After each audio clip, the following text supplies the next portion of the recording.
अगर आप किसी और के सपनों की एक झलक देख पाएं, तो आप क्या देखेंगे? क्या वे लोगों और वातावरण से भरे हुए अच्छे दृश्य होंगे, या फिर सिर्फ खुले मिले से कुछ रंग और आवाजें? दूसरों के सपनों को देख पाने का विचार कुछ असंभव सा लगता है, पर वैज्ञानिक इसे सच्चाई बनाने के बहुत नजदीक हैं। वे नींद में कैसे आपके विचारों को देख सकते हैं? क्या यह हमें अपने सपनों को समझने में मददगार साबित होगा? और इसके क्या खतरे हो सकते हैं? आप देख रहे हैं क्या हो अगर, और ये है क्या हो अगर आप अपने सपने रिकॉर्ड कर पाए। साल 2017 में वैज्ञानिक डैनियल ऑल्डिस ने सपनों को डिजिटल सूचना में बदलने का एक तरीका खोजा। एक तरफ जहां उनकी टीम हमारे सपनों के स्वभाव को जानने के लिए उत्साहित थी, वहीं दूसरी तरफ कुछ लोग इसके होने वाले असर को लेकर चिंतित थे। जैसे कि इस डिजिटल सूचना को हैक कर पाने में कितना समय लगेगा? हम रात करीब 2 घंटे सपने देखने में बिताते हैं, जिसमें से 5 से 6 सपने देखते हैं। पर उठने के कुछ सेकंड्स बाद ही हम उनमें से 95% सपने भूल चुके होते हैं। नतीजन, हर सुबह हम अपने सपनों में देखी गई कुछ विचित्र कहानियों के टुकड़े जोड़ने में लगे रहते हैं, जिससे हम उनका मतलब निकाल सकें। सालों से ही लोग इस रहस्य को जानने की कोशिश करते रहे हैं कि आखिर हम सपने क्यों देखते हैं। न्यूरोलॉजिस्ट सिगमंड फ्रॉइड के अनुसार सपने दबे हुए सेक्सुअल और आक्रामक भावनाओं का द्वार होते हैं।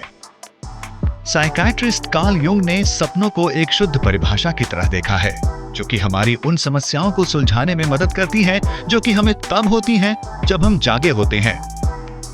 वहीं दूसरी तरफ हार्वर्ड के साइकियाट्रिस्ट्स जे एलन हॉब्सन और रॉबर्ट मैकार्ली की सपनों को लेकर कुछ अलग सोच थी। उनके अनुसार सपने और कुछ नहीं बल्कि गहरी नींद में हो रही न्यूरल क्रियाओं को समझने का प्रयास होते हैं। पर यह सब सिर्फ सिद्धांत हैं। अगर हम अपने सपनों की गहराइयों में जाना चाहते हैं, तो हमें उन पर ध्यान देने का तरीका ढूंढना होगा, और ये हमें वापस डैनियल ऑल्डिस पर ले आता है। ऑल्डिस ने सोचा कि सोए हुए व्यक्तियों के बाहों, टांगों और ठोड़ी से इलेक्ट्रोड को जोड़ना सपनों को रिकॉर्ड करने का सबसे अच्छा तरीका है। जब हम अपनी सबसे गहरी नींद यानी REM या रैपिड आई मूवमेंट में पहुंचते हैं, तब भी हमारा मस्तिष्क नर्व इंपल्स भेजता है। ये हमारी शारीरिक गतिविधियों को हमारे सपनों में दर्शाते हैं। इलेक्ट्रोड इन इंपल्सेस को नापकर जानकारी इकट्ठी करते हैं और इसे एक अवतार से जोड़ देते हैं, जो कि सोए हुए व्यक्ति की गतिविधियों की नकल करता है। इस टीम ने 6 इलेक्ट्रोड्स को व्यक्ति के मुंह और गले से जोड़ा ताकि उसकी भाषा को समझा जा सके। अब ऑल्डिस इससे भी आगे जाने के लिए वैज्ञानिकों की एक ड्रीम टीम के साथ काम कर रहे हैं। वे मस्तिष्क के विजुअल सिस्टम को टैप करके मस्तिष्क की भाषा, शारीरिक गतिविधियों और सपनों के दृश्यों को रिकॉर्ड करना चाहते हैं। उनका मानना है कि अगले 10 से 20 सालों में लोग इस टेक्नोलॉजी से अपने सपनों को अपने कंप्यूटर या स्मार्टफोन्स में रिकॉर्ड करके अगली सुबह देख पाएंगे। पर इन सब का क्या फायदा होगा?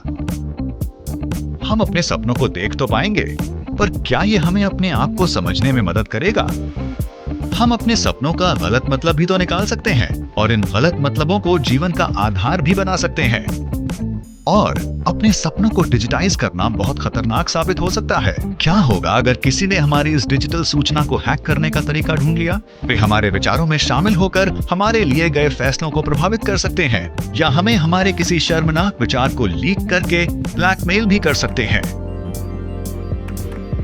तो शायद हमारे सपनों की सबसे अच्छी जगह हमारे मस्तिष्क में ही है।